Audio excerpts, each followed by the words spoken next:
Hi friends, ఎలా ఉన్నారు? బాగున్నారా? చాలా రోజులకైతే నేనైతే కనిపిస్తున్నాను, వీడియో తీస్తున్నాను.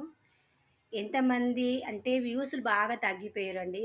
అంటే డైలీ తీయడం లేదు కదా, అందుకని తగ్గిపోయారు, చూడడం లేదు. ఏం పర్వాలేదండి, కానీ అప్పుడప్పుడు కనిపిస్తూ ఉంటాను. అంటే నేను ఉన్నాను భూమి మీద అంటట్టుగా మీకు కనిపిస్తూ ఉంటాను. ఇలా అయితే హ్యాపీ సండే అందరికీ అయితే. మా సండే స్పెషల్ ఏంటంటే అనుకున్నది ఒకటి, అయింది ఒకటి.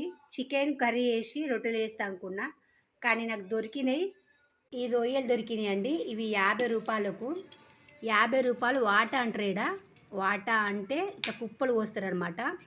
ఆ కుప్ప 50 రూపాయల కుప్ప అనమాట. ఈ రొయ్యలు అయితే ఎన్నడూ తినలే అండి ఫ్రెండ్స్. నేనైతే పుట్టిన కాంచి తినలేను, కానీ ఈసారి ట్రై చేస్తామనేసి నేనైతే తీసుకోవడం జరిగింది. మరి ఈ రొయ్యలు టేస్ట్ ఉంటాయా లేదా, ఎలా చేయాలో నాకైతే తెలియదు. ఓకేనా?